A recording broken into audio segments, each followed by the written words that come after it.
Ok,សួស្តីអ្នកនរគ្នាថ្ងៃនេះខ្ញុំមកនិយាយអំពីការ point domain ទៅ Cloudflare អញ្ចឹងដំបូងឡើយយើងត្រូវមាន domain របស់យើង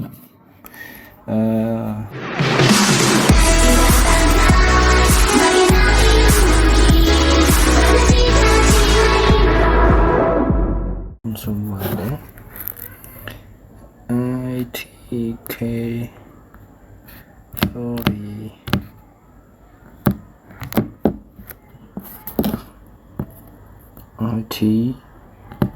itk.site ចឹងត្រូវមាន domain ក៏មកដល់គ្នាទៅប្រើ Cloudflare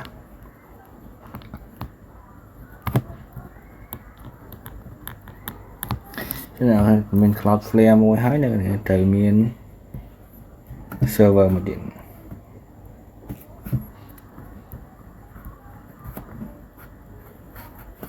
ចូលមកបានចេញជា web page នៅហ្នឹងមាន service មួយតង់ទៀតអូខេវាហ្នឹងដែរចូលមកបានចេញទៅជា web page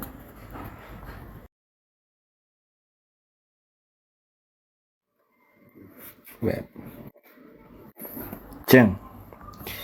អ្នកនរគ្នាត្រូវមាន domain ជាង domain អ្នកនរគ្នាអាចទិញពី Namecheap ក៏បានចឹងអ្នកនរគ្នាអាចធ្វើការ test ទៅលើ Namecheap អីចឹងណាអ្នកនរគ្នាអាចវាយមើលទៅ itk.site អូខេចឹងអ្នកនរគ្នាមើលមកចឹងទៅលើ domain អ្នកនរគ្នាអាចទិញច្រើនលើអីក៏មានដែរចឹងអ្នកនរគ្នាអស់មើលទៅមួយណាយធូរថ្លៃទិញមួយហ្នឹងតែតបមកអ្នកនរគ្នាត្រូវមាន Cloudflare មួយទៀតអូខេចឹងចូល Cloudflare ចឹងដោយសារខ្ញុំមាន account រួចហើយ Cloudflare នេះចឹងយើងធ្វើម៉េចដើម្បី register ទៅ Cloudflare បានចឹងដំបូងឡើយយើងត្រូវចូលទៅលើ Namecheap តបមកយើងចូលទៅនៅលើ site ហ្នឹងយើងមាន dashboard របស់ក្រុមហ៊ុនដែលលក់domain ហ្នឹងចឹងយើងអាច point server យើងនៅ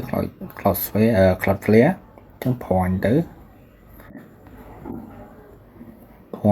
Cloudflare ចឹងបន្ទាប់ពី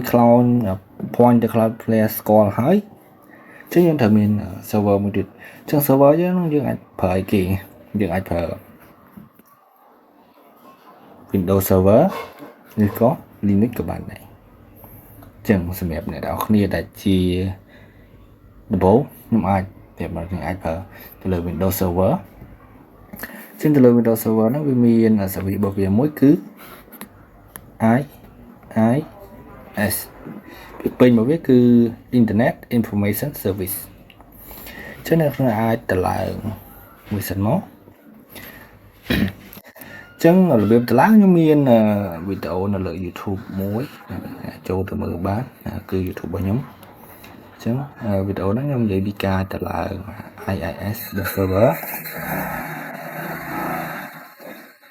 អូខេចឹងអ្នកនរគ្នាអាចទៅមើលវីដេអូហ្នឹងហើយធ្វើតាម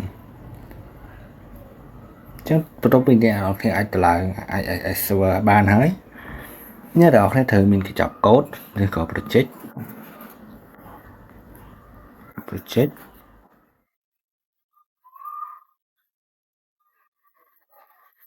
មួយមកដែលមាន file ដើមជា .index អូខេចឹងបន្ទាប់មកអ្នកនរគ្នាអាចទៅ upload file ទៅលើ IIS ហ្នឹងចឹងយើងអាចទៅមើលវីដេអូខ្ញុំបានចឹងខ្ញុំមានប្រាប់ពីរបៀបតឡើងទាំងអស់អូខេសូមដាក់យ៉ា18ដាក់ 2K ចឹង ចឹងអាចទៅមើលវីដេអូខ្ញុំបានដល់លើវីដេអូហ្នឹងខ្ញុំប្រាប់ពី download ចប់របៀបនៃការតឡើង Windows Server ចឹងអ្នកអាចទៅមើលទៅអូខេចឹងបន្ទាប់ពីយើង upload file ឡើងចូល ISA ហើយអ្នកនរគ្នាអាច test លើ domain អូខេ sorry អ្នកនរគ្នាអាចទៅ test ទៅលើ local ចឹង local របស់ computer ហ្នឹងអាចប្រើទៅ local host ទៅបន្ទាប់ពីនឹងហើយអ្នកនរគ្នាត្រូវធ្វើការ point ទៅរក domain ទៅរក Cloudflare របស់យើងចឹងនៅលើ Cloudflare យើងមានកន្លែង DNS ចឹងអាចចូលទៅលើ domain អូជុំសុំ back តិចចឹងសុំយកលើ domain overview តបមកខ្ញុំចូលទៅ domain របស់ខ្ញុំ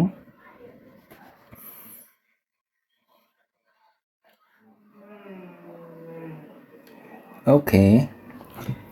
បន្ទាប់មកអ្នកនរគ្នាអាចចូលទៅលើ DNS record ចឹងខ្ញុំអាចចុចលើនេះក៏បានឬក៏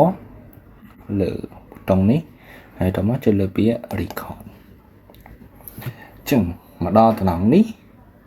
គឺ domain របស់ខ្ញុំ point ទៅ2ទី1គឺ blog របស់ខ្ញុំហើយទី2គឺ server របស់ខ្ញុំគឺខ្ញុំប្រើជាមួយនឹង AWS អូខេចឹងខ្ញុំសូមអត់បង្ហាញទេទៅលើ content របស់ខ្ញុំឬក៏ IP របស់ខ្ញុំទៅ server ហ្នឹងអូខេចឹងអ្នកនរគ្នាអាចប្រើមើលបានចឹងអាចបាយ IT ខ្មែរមកអូខេចឹងហើយចូលទៅ blog របស់ខ្ញុំចឹងអានេះខ្ញុំមាន subdomain ចឹង subdomain ហ្នឹងគេបង្កើតទៅមិនទៀតចឹងចាំខ្ញុំបញ្ជាក់នៅវីដេអូក្រោយអ្នកនរគ្នាអាចចូលមើលបានចឹងវីដេអូថ្ងៃនេះមានតែប៉ុណ្្នឹងឯងចឹងសម្រាប់វីដេអូ